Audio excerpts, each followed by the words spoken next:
This is episode 350 of the Rio Grande Foundation's Tipping Point, New Mexico. I'm Paul Gessing, president of the Rio Grande Foundation, New Mexico's free market think tank. You can find out more about the foundation at riograndefoundation.org. I am very pleased to be joined this week by Mayor Nate Duckett of Farmington, New Mexico. Welcome to Tipping Point, New Mexico, Mayor Duckett. Paul, it's an honor to be here. Thank you so much for this invitation. Oh, well, thank you. I have been honored to appear on your, I guess it's called Money Belt Radio show up there on in the Four Corners. You and Sean Connolly put that on a weekly basis. So now we're flipping the script and you're on the other side of the microphone. Well, I was excited to get your text message yesterday because I feel like I owe you for all the spontaneous times that we got you to come on the show. Just accidentally, I think most recently, just happened to Skype you on accident and you were able to join us. So great to be here and appreciate what you do here in New Mexico in educating our public and certainly look forward to our conversation today. Yeah, thanks. And, I like to talk about big issues at the state level. And of course, you being the mayor of Farmington, you focus a lot on the Four Corners, the San Juan Basin, and there's been a lot of issues of importance to the state of New Mexico going on up there. But, I think from our macro perspective, we at the Rio Grande Foundation really looked at your area of the state, Farmington, the San Juan Basin, and we really had, and still have, but definitely had a couple years ago, tremendous concern just about the future of the Four Corners from an economic perspective with the shutdown of two coal-fired power plants, as well as very depressed natural gas prices. Would you say that things seem to be rebounding in your area of the state? I think you definitely painted the picture for what we were dealing with since 2008. And I can say this, I mean, it's an interesting year. Certainly the past 2 years have been interesting, but Paul, I can tell you this, over the last, let's say since March of 2021, we have sold over 100 homes each month for every month from that point. In some months, we've hit 120 plus homes that we've been selling. That tells me there's a lot of people who are catching on to the message or finding us online. We're finding individuals that are moving here, from as close as Durango, Colorado. I've met individuals who've moved from as far away as Ohio, Washington State, California, and I think a lot of the messaging and diversifying our economy and focusing on some initiatives are making Farmington become more top of mind in many ways for people. The good news is right now, and I know you're alluding to this, is natural gas prices are up. That means that our local producers will get more active, which means there's more jobs available for our service companies, and maybe we'll see and reattract some of that population that left us over the last 10 years following the energy jobs that have gone to the Permian Basin and elsewhere. So I do think we're in a rebound. I think there's a lot of positivity that's happening here. We just had our outdoor economics conference. The state's third outdoor economics conference was here at the end of September. And we had over 300 people that came from not just the state of New Mexico, but nationwide converging here. And the just overwhelming response from the attendees was wow. I mean, I'll just say it was wow.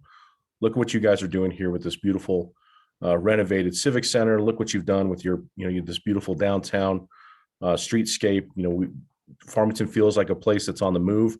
I had a counselor from Las Vegas come to me and he goes, man, you wouldn't even know there's a pandemic going on based on what I'm seeing here in your community. So I think that just speaks to the resiliency and the attitude of our citizens.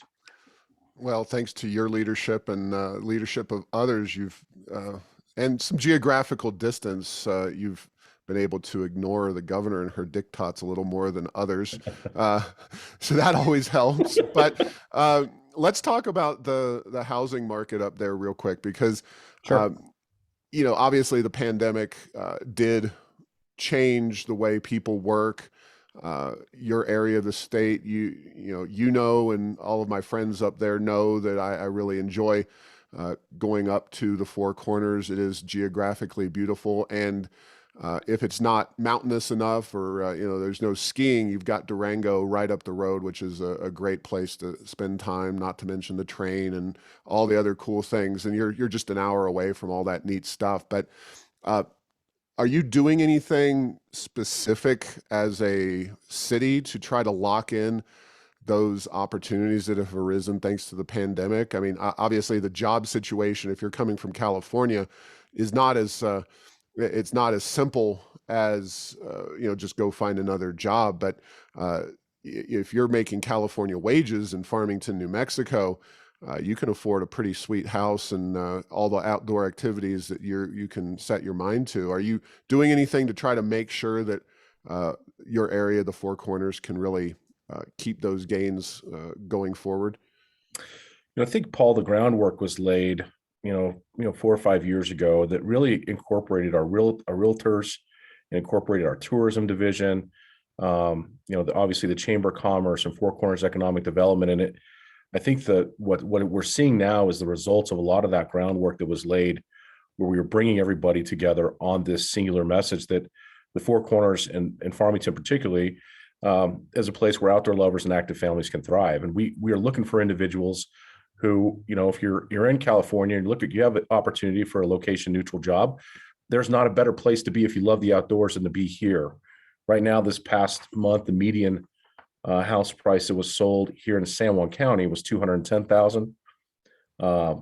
The average sold price was $248,000. If you just go 45 minutes north to Durango, that triples. We're talking in the $600,000 range to buy a house in the city of Durango. And what we're learning, of course, is if you're working at, for example, Fort Lewis College, or if you're working in Durango schools and you're a new teacher coming into the area, it's very difficult to find housing up there. And just by the nature of, okay, well, let me look, in a 45-mile, 60-mile radius around here, where can I commute from? They're finding affordable housing here. It's an unfortunate situation that I think all of us are in nationwide. I mean, the affordable housing conversation comes up everywhere I go, and for good reason. I mean, we're trying to promote a lot of service sector jobs with these economic initiatives, and when we're really trying to target maybe the higher, industry paying jobs, which for New Mexico we know is either it's in energy or it's in government. So you got those two options, but if you can't grow there, then it's hard to get those other service sector jobs in it. But tourism is something that we haven't capitalized here in Farmington, and I think we're finally finding our niche in that and attracting people that way.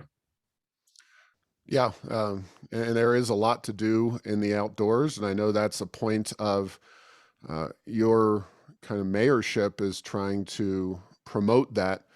Uh, just go through it, give us the elevator pitch when it comes to the outdoors and Farmington. It's not a real emphasis of the Rio Grande Foundation, but it is definitely something that makes New Mexico unique and attractive, and it's certainly something that makes the Four Corners an area that people want to be in. Well, just a little bit about why this became such an interesting part of my mission for this community. In 2014, or 2013, really, when I was making a determined effort to run for city council, I was reaching out to some local leaders, many of whom were in the oil and gas industry. And these individuals were reaching an age where, their kids weren't coming back.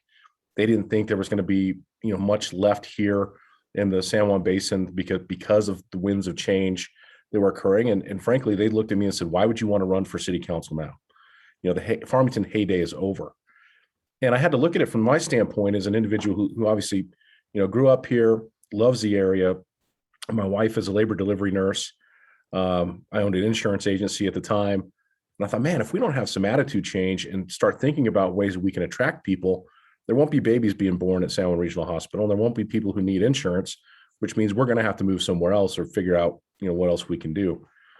And growing up here, of course, the opportunity to, I spent my first 15 years of life in Denver, big metropolitan area. When I moved to Farmington, I thought, why is my mother moving me here?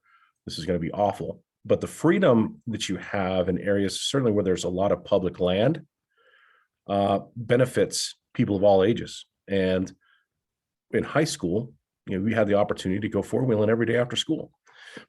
So as I was looking at opportunities for diversifying the economy, which is the most heavy topic for people, certainly in 2014, after experiencing really like 8 years of reduction in local economic activity. What are you going to do if we elect you? What are you going to do to make the difference? People talk about diversification, but what are you going to do?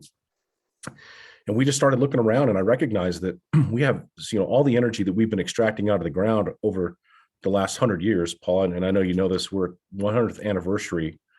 October 21st was the 100th anniversary of the first commercial natural gas well dug in the San Juan Basin or drilled in the San Juan Basin. So kind of a big deal, but we have a lot of energy on top of the ground too. And that comes in the form of those natural amenities, canyons. We've got 3 rivers that flow through Farmington. 60% of the state's surface water flows through here. We didn't have anybody who was operating a rafting service in Farmington or San Juan County until this summer. And that's mind blowing to think you've got the Animas and the San Juan rivers, and the San Juan River flows pretty consistently all year long because it comes out of Navajo Lake. So you recognize there's so much potential there. And I think New Mexico is primed as a state to start taking advantage of the overflow of outdoor recreationalists that are landing in Colorado, landing in Utah. And we've seen the ways in which those 2 states have really, they're just overflowing now with people. I think New Mexico is primed to be in that position to attract those folks down here for new adventures. And that really became kind of the mindset for our community. In 2014, the Convention and Visitors Bureau director, her name is Tanya Stinson. I'm a huge Tanya Stinson fan because her board and her said, look, we want to try and help. We have to change the attitude of the people who live here so that they also recognize the value of the outdoor economy amidst the place that they live. Because prior to that, Paul, if you came here and you went to Three Rivers Brewery or you were staying at a hotel and you asked people, what is there to do here locally, they would tell you to go to Durango. And we started having to point out, and I went on a whole initiative of creating wayfinding signs in the community to put a visual component to how many outdoor amenities we have just inside the city of Farmington, whether it's river access, Farmington Lake access, the Frisbee golf courses, Pinion Hills golf course, where all of our mountain bike trails are that we're expanding right now, where our off-road trails are at, places you can fish, the river walk at Berg Park or Animas Park. I mean, you just had all these components, and we needed people to start thinking about them and be top of mind. You've traveled places that are really good tourist spot. One of the best places I've traveled to is Chicago when it comes to tourism, and the $1 Million Mile, or whatever they call it, the big shopping area, and how in tune all those places are in recognizing the value that is placed on service and the value that is placed on not just if I can't help you in my store, I'm going to tell you which store you need to go to, because your dollar spent here in our community is going to help benefit all of us. And I think we finally started getting that sense amongst our retail stores and restaurants and hotels, and people really started pushing that. Well, the other part of it is just south here. We were always talking about going north into Colorado for adventures. Just south of here is Choco Canyon. It's a World Heritage Site. It's one of 3 World Heritage Sites that sit in our area. We also have the Aztec Ruins. We have Salmon Ruins. And there's also a place called the Bisti Wilderness. And the Bisti Wilderness is one of the most alien landscapes you'll find on planet Earth. It's just this amazing, landscape of hoodoos. And I think, when the KT event happened and the dinosaurs were wiped out, it has one of the most exposed areas of the KT layer of soil, so to speak. There's huge conifer trees that are petrified laying out there. And we've done tours out there. I do a mayor's table show that airs on YouTube twice a month. We've taken people out there and kind of explored these areas. So again, now you're starting to bring top of mind that, there are some other things going on in New Mexico, just south of my hometown, that we could be talking about and we could be bringing in new economic opportunities. And just the Bisti Wilderness. If you look at the BLM's guest book that sits in the parking lot, and you go through and see where these people are from who are filling out those guest books, they're all from overseas. So it's one of the most, biggest tourist draws in our area, and we didn't even know it. The Bisti to me in high school was like the bluff south of town. That's what the Bisti was. And so it's brought new context and I think an appreciation for where we live. Nice. Okay. Well, that's really good. And obviously, from the Rio Grande Foundation's perspective, diversifying your economy is wonderful. Tourism can be a help. Obviously, the shift to people and the improvement in the housing market, people moving in there, presumably because they are geographically flexible with their jobs, and the beauty of the Four Corners is a big part of the attraction there. But it definitely helps to have the traditional energy sector going in a direction that it hasn't gone for the better part of a decade. And by that, natural gas is the energy that the Four Corners is known for. And recently, prices have basically tripled from very low numbers, but still, they're doing much better, and it seems like the sign is pointing towards higher prices. And you've got a lot of other energy-oriented issues. So talk about where things are heading in terms of the energy in the Four Corners. Well, I mean, we've got a couple things going on, and most recently, we had the Secretary of Energy come and visit us at PESCO, which is one of our manufacturing companies here who they build oil and gas equipment. And the focus became on blue hydrogen. And what they see as an opportunity here, the federal government's now going to pump some money, some dollars into these blue hydrogen hubs, so to speak. And they're trying to find some footholds throughout the United States. And our ploy in bringing her here was, of course, to show her that we have the infrastructure, we have the service sector jobs, the skilled labor force. And so therefore we would make a good place for the federal government to invest in that type of new energy economy, so to speak. So let me take a quick step back and Sure. ask you what blue hydrogen is, and how it's going to be used, if at all, in terms of energy in the United States. As I understand, there's three different kinds of hydrogen. I think it's green, blue, and there's another color there. The blue hydrogen is created out of natural gas.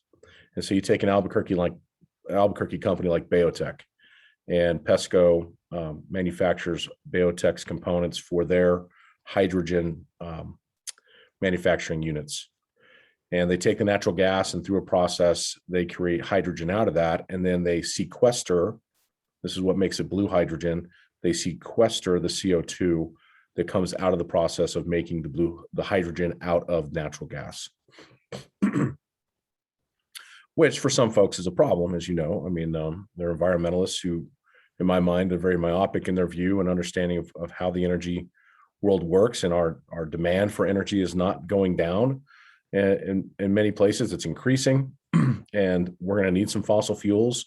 And if this is a clean fossil fuel, it's an opportunity to continue to use an abundant resource that we have and put it to good use, for many reasons. And I think part of the issue that I deal with here and have dealt with, Paul, you're aware of our commitment to try and keep San Juan Generating Station open by using carbon sequestration technology. That is a project with Enchant Energy, which that project is still ongoing. Enchant is still working, spending money, and is bringing the investors to the table and has potential power contracts sitting there. We want to sequester this carbon or sell it in a pipeline that goes down to the Permian Basin. And for many folks on the environmental left, that's a problem. They don't want to see anything fossil fuel used whatsoever.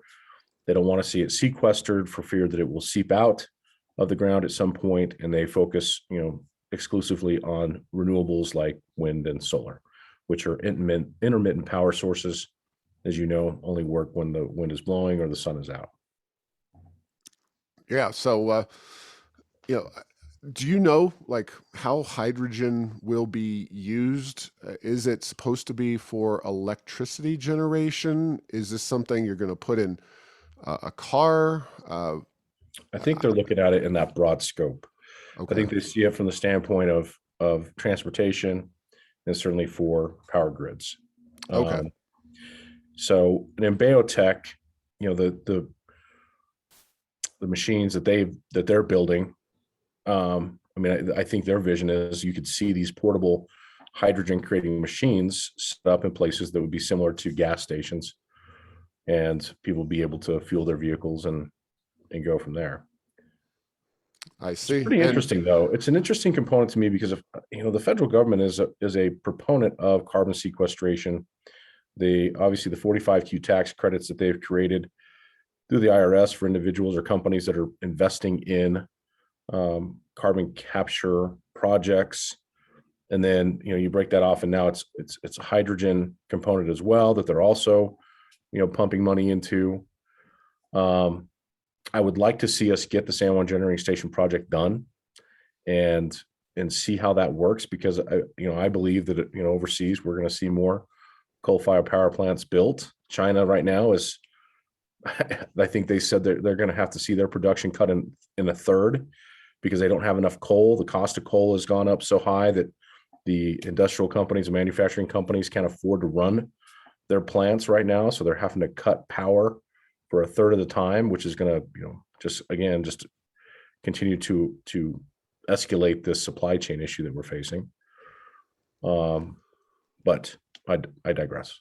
well, let's talk about the power plant. You just mentioned that your city, Farmington, has, what is it, a 10% stake in the San Juan Generating Station? 5%. 5%. Okay. And Yep. your effort is to keep that open for a variety of reasons. I know P&M is not inclined to help you all out in taking that. They seem hell-bent on shutting that thing down for, a variety of reasons, some good and some pretty bad, I think. But where's the status on that one? Well, our interest in keeping that plant open is there's a couple different layers there. One, we've got, close to $30 million of unappreciated assets that are in that plant. And so by them shutting the plant down early, of course, we lose all of that investment, all those investment dollars.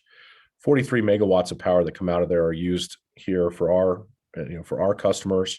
We cover a 1,700 square mile area that Farmington Electric Utility provides power to. So those 43 megawatts are pretty important to us, and it's low cost, affordable power.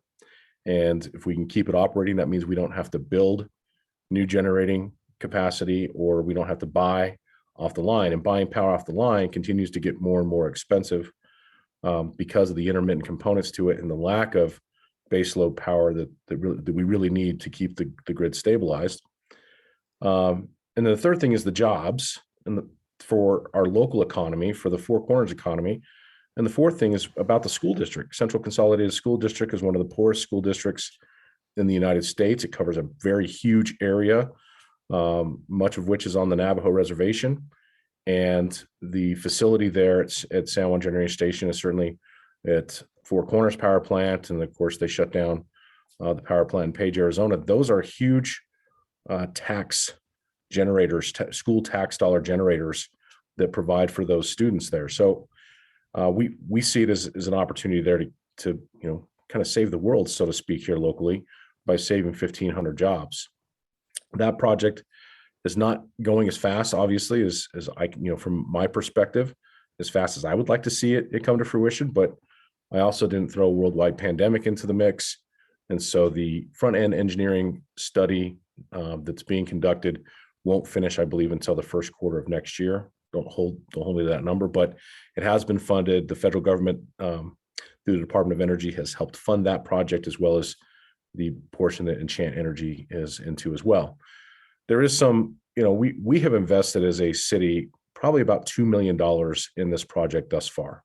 And most of that comes through attorney's fees or marketing fees or things, really attorney's fees. The heavy burden, of course, is on Enchant Energy. And we recognize, as everybody does, this is an uphill battle. And it takes some pretty courageous individuals to stand up and say, look, it's important to us to keep our economy whole. And we're going to fight, as hard as we can to bring in something that we believe is going to be viable and maintain coal miner jobs and power worker jobs, and then all the other service jobs that are associated with it. And we're still on that track. I can't speak to P&M. My concern, obviously, is reports that are being brought to the Public Regulation Commission, stating that they believe there will be brownouts. They've not broken ground on any of the replacement power, the 900 megawatt solar field that they were supposed to have already broken ground on. That hasn't happened yet. And if you talk to them, that 900 megawatts was supposed to replace what they were getting out of San Juan Generating Station. But if the sun's not out, all they had was a 4-hour backup battery plan to support that with, which is frankly not enough. So I think in my mind, it's an important conversation that needs to be happening here on a broader scale in New Mexico, because I would hate to see our state put in a position due to whatever circumstances are causing these delays for P&M to acquire the power necessary and the generation necessary, because they're stepping out of a lot of megawatt power, not just San Juan Generating Station. They're stepping out of a huge portion of what they currently provide, that's baseload power, and it's definitely a concern. Yeah, and we've talked fairly extensively on the podcast about the potential for blackouts and brownouts if and when the San Juan Generating Station is shut down next summer. And that's obviously a concern for everybody around the state. I understand that when they leave that plant, P&M, if they shut it down, though, it's not like you can just turn the key and turn it back on. And I know maybe this is getting into the weeds somewhat from your mayoral experience, but I also know that this is a incredibly important issue for you and the folks at the Four Corners. Is this something that you can essentially take over as soon as they give it up, or what's kind of the process there? Coal-fired power plants are not on and off switch kinds of things like Right. natural gas maybe. Right. Well, I think there's the perfect scenario, which would be basically the keys would be handed over and that would be ran perpetually. It wouldn't shut down. There's the realistic component that we're dealing with now, where it appears to me and this is not necessarily going to be the case, but there will be a break in operations for a period of time until all these things can be worked out. I hate that to be the case. And Chan is still working towards that, hand off of the keys, so to speak. But I simply don't have enough information right now to tell you how that works. I don't have the information. That's fair. Now, I could certainly see, based on P&M's own statements, and despite their obstinacy in terms of letting you have the access to the full plant, it would seem that you could be at some point, and I'm talking City of Farmington, in a position where P&M is coming to you, not Mayor Duckett per se, but whoever's running that plant, and be purchasing large amounts of electrical power. Is that something that you think could happen? What is the exact reasoning for the city trying to take over the plant itself? Is it the jobs? Is it all of the above? Yeah, I mean, it's everything that I mentioned prior to, but would there be a point where P&M would come and ask to buy power? Maybe. They did disclose for the first time in a public meeting, the state legislative, it was a Land and Water Commission, was in Gallup, and we went down there to provide an update on the project. And P&M's PR guy was there. His name escapes me now. And they asked the question, and the question came up in the context that, look, we're concerned because P&M's telling us they may not have enough power to provide New Mexicans, the power that they need, and they're continuing to walk out of these other power plants without any backup power, built. And then I even brought up the conversation regarding the Hoover Dam and the fact that we're seeing a reduction in the capacity because of the drought that's been experienced here in the western part of the United States, where some of that hydropower, which is there's like 2,600 megawatts of power coming out of that area. That's been cut in a third or more. And I said, look, we may have to come to some conclusions here that getting rid of all of this baseload power that's fossil fuel based is not going to be the best thing for our communities or for our country. And we may have to stick into this a little bit longer. And the question came up to PNM, well, in the situation where you were not able to, secure enough power walking out, would you purchase power from San Juan Generating Station if it was not owned by you? And the PR guy said all things would be on the table being considered. That could be a possibility, but it's obviously not their first. That's not going to be their first move, so to speak. The other part that's interesting, Paul, just in regards to why this matters to us, one of the contract that we have with Enchant, when the plant remains open, the power that's going to be provided to Farmington Electric Utility customers will actually go down in price from where we're at right now. So there's going to be a long-term, price protected contract for the power purchase from the Farmington Electric Utility side. So that's another benefit to why we'd like to see this plant continue. For us, it's always been about affordable and reliable power. That's what we're trying to provide. And regardless of what cost of coal may look like in other places, the cost of coal power coming out of that power plant, because the coal mine sits right next to it, is way less expensive. It's much more efficiently mined and processed and utilized as a power source. Yeah, that's worth noting because coal prices on the open market are up 300% on the year or thereabouts, and obviously it fluctuates, but it's been up that high at certain points. So that wouldn't affect your San Juan Generating Station plant. Now, I assume that the city is somewhat involved, although to a lesser extent. You're watching what's going on with the Four Corners power plant because that's another big impact to your region of the state. That one is part of the Avangrid PNM merger situation, and the Navajo Intech, Navajo company, essentially within the Navajo tribe, is trying to purchase that facility, or not purchase. I forget. This is upside down world sometimes.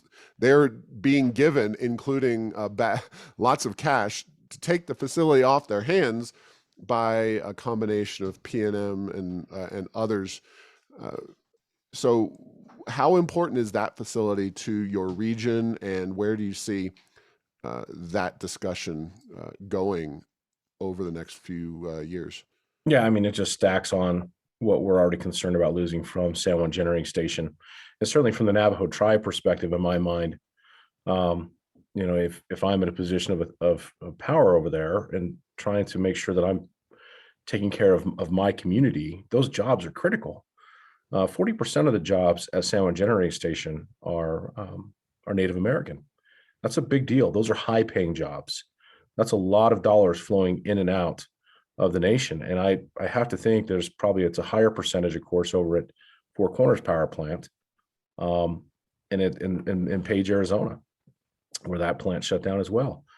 Those are high paying jobs. You're losing all those salary dollars that are going into your local economy. You're losing all those dollars that are going into your schools.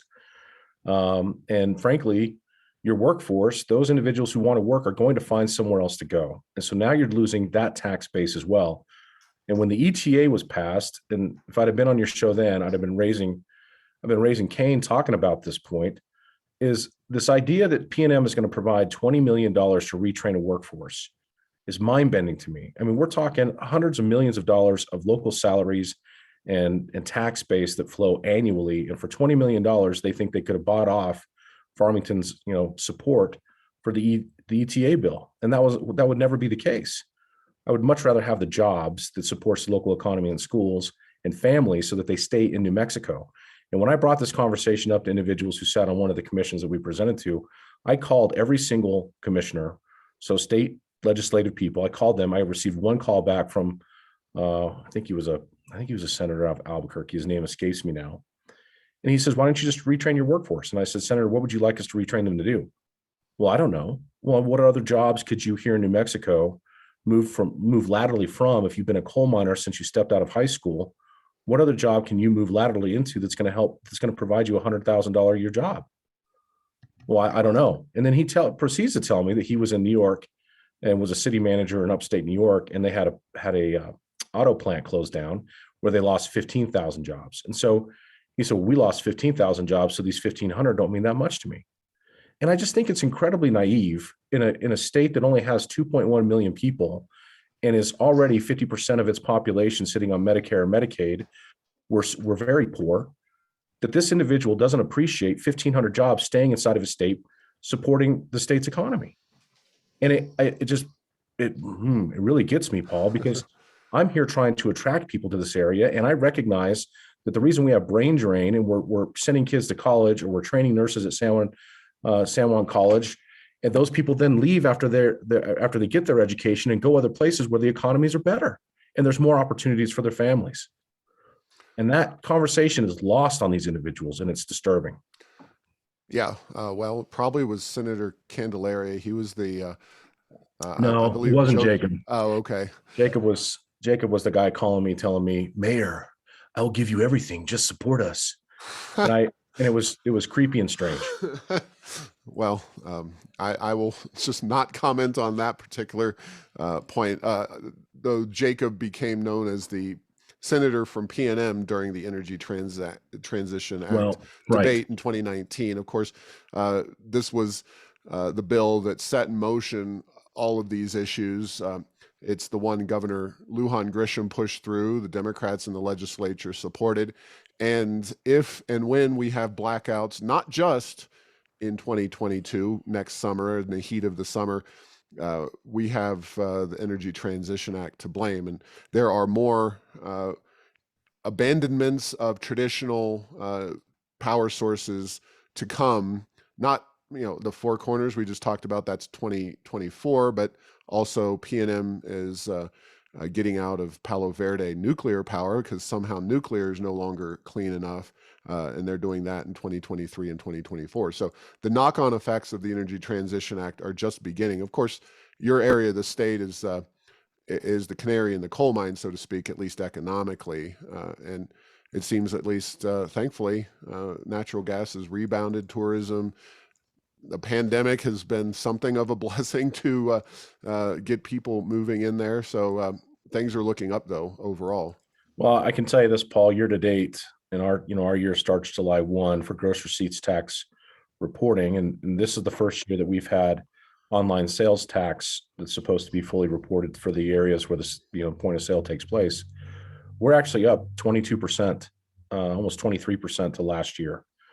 So we're seeing a huge, kind of a huge mini boom. I don't know what to call it, but is that holistic, or is that mostly driven by how much of that's driven by the federal stimulus payments? And I would imagine that there's anybody with money in their pocket, in this region has to come to Farmington to spend it, so to speak. We don't have to, but this is obviously a business retail hub. So those federal dollars, of course, it's inflated because of that. But at least I can sit here and look at the numbers in front of me. It's 22.91% through October, which is, that we're up so far this year. All right. Well, thanks for all your service there, Mayor Duckett. It's an interesting area of the state, and one that definitely has had some rough times in recent years. But real quick, one last thing. I know there's efforts to get a rail spur up there. Farmington is a pretty geographically isolated part of our state. Any progress on that, or is that just a slow-moving situation? Well, the MOU was signed with San Juan County and the Navajo Nation to work together on that project, and they went out and did a joint grant application to the federal government, and I believe it was for a $2 million front-end engineering study for that, and it was just recently paid to the county. So we should start seeing and hearing some more things come as that gets underway. But that project and the need for that, we've talked about rail here for years, but there was a petrochemical company who came to town and said, look, we could do what we do in Louisiana and what we do in Pennsylvania here with your inexpensive natural gas and create plastics out of it. But we have to have a railroad in order to make it work for us. So back in the day, the conversation was, well, how much could we really support with whether it was railing coal or food products, agricultural products out of Nappy, would there be enough money flowing on the rail to make it economical for a private company's investment? Compared to what plastics, no. If plastic is the key, the petrochemical company would be the key in making that work. So we'll see where it goes. I think it's a long-term, and the idea of long-term sustainable economic opportunities, that is one of those things that would be a big blessing in this area. All right. Well, I won't start quoting The Graduate on you or anything. Plastics, but just remember, folks, plastics. All right. With that, thank you, Mayor Duckett, for spending some time with us today. And thank you for listening to this week's episode. Find all episodes at tippingpointsnm.com or at the Rio Grande Foundation's YouTube channel. Subscribe to this show at Apple, Stitcher, or have your Google Home play Tipping Point, New Mexico. Thanks to Path 3 Marketing for producing this show.